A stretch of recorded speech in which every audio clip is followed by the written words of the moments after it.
ಹಂಪಿ ಅಂದ್ರೆ ಬರೀ ಕಲ್ಲುಗಳ ಲೋಕ ಅಲ್ಲ, ಅದು ಕಲ್ಲಿನಲ್ಲಿ ಕೆತ್ತಿದ ಕವನ. ಅದರಲ್ಲೂ ವಿಜಯನಗರ ಸಾಮ್ರಾಜ್ಯದ ವೈಭವಕ್ಕೆ ಸಾಕ್ಷಿಯಾಗಿ ನಿಂತಿರೋ ಈ ವಿಠ್ಠಲ ದೇವಸ್ಥಾನ ಇದೆಯಲ್ಲ, ಅದು ಇಡೀ ಜಗತ್ತನ್ನೇ ಇವತ್ತಿಗೂ ಬೆರಗುಗೊಳಿಸ್ತೆ. ಇಲ್ಲಿರೋ ಆ ಸಪ್ತಸ್ವರ ಕಂಬಗಳ ರಹಸ್ಯ ಏನಿರಬಹುದು ಅಂತ ಯಾವತ್ತಾದ್ರೂ ಯೋಚನೆ ಮಾಡಿದೀರಾ? ಮನುಷ್ಯನ ಊಹೆಗೂ ನಿಲುಕದ ಅದ್ಭುತವಿದು. 19ನೇ ಶತಮಾನದ ಕಾಲವದು.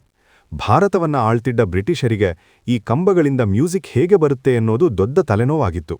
ಅವರು ಈ ಕಂಬಗಳನ್ನ ಬರೀ ಕಲ್ಲು ಅಂತ ನಂಬಲೇ ಇಲ್ಲ, ಅದರ ಒಳಗಡೆ ಏನೋ ಮೆಟಲ್ ಅಥವಾ ಸೌಂಡ್ ಬರೋಕೆ ಬೇರೆ ಏನೋ ಇಟ್ಟಿದ್ದಾರೆ ಅಂತ ಸಂಶಯಪಡ್ತಾರೆ. ಇದನ್ನ ಚೆಕ್ ಮಾಡಕ್ಕೆ ಅಂದಿನ ಬ್ರಿಟಿಷ್ ಇಂಜಿನಿಯರ್ಸ್ 2 ಕಂಬಗಳನ್ನ ಕತ್ತರಿಸಿ ನೋಡ್ತಾರೆ. ಆದ್ರೆ ಅಲ್ಲಿ ಅವರಿಗೆ ಸಿಕ್ಕಿದ್ದು ಬರೀ ನಿರಾಸೆ. ಆ ಕಂಬಗಳ ಒಳಗೆ ಏನೂ ಇರಲಿಲ್ಲ, ಅದು ಪೂರ್ತಿ ಘನವಾದ ಕಲ್ಲು. ಆದ್ರೂ ಮ್ಯೂಸಿಕ್ ಹೇಗೆ ಬಂತು ಅನ್ನೋದು ಇವತ್ತಿಗೂ ಒಂದು ಮಿಸ್ಟ್ರಿ.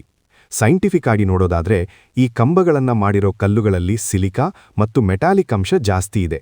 ಆ ಕಲ್ಲಿನ ಸಾಂದ್ರತೆ ಮತ್ತು ಗಾತ್ರವನ್ನ ಪಕ್ಕಾ ಲೆಕ್ಕಾಚಾರ ಮಾಡಿ ಕೆತ್ತಿರೋದ್ರಿಂದಲೇ ಇಂಥ ಮ್ಯೂಸಿಕ್ ಬರೋಕೆ ಸಾಧ್ಯ ಅಂತಾರೆ ಇವತ್ತಿನ ತಜ್ಞರು. ಅಂದ್ರೆ ಇವತ್ತಿನ ಕಂಪ್ಯೂಟರ್ ಲೆವೆಲ್ ಕ್ಯಾಲ್ಕ್ಯುಲೇಷನ್ ಆ ಕಾಲದಲ್ಲೇ ಇತ್ತು ಅನ್ನೋದಕ್ಕೆ ಇದಕ್ಕಿಂತ ದೊಡ್ಡ ಸಾಕ್ಷಿ ಬೇಕಾ? ಬ್ರಿಟಿಷರು ಕಟ್ ಮಾಡಿದ ಆ 2 ಕಂಬಗಳು ಇವತ್ತಿಗೂ ಹಂಪಿಯಲ್ಲೇ ಇವೆ. ಅಲ್ಲಿನ ಮೌನದಲ್ಲಿ ನಮ್ಮ ಇತಿಹಾಸದ ಸದ್ದು ಕೇಳಿಸ್ತೆ. ಇಂತಹ ಮತ್ತಷ್ಟು ಇಂಟ್ರೆಸ್ಟಿಂಗ್ ವಿಡಿಯೋಗಳಿಗಾಗಿ ಅನ್ಫೋಲ್ಡ್ AI ಚಾನೆಲ್ ಸಬ್ಸ್ಕ್ರೈಬ್ ಮಾಡಿ.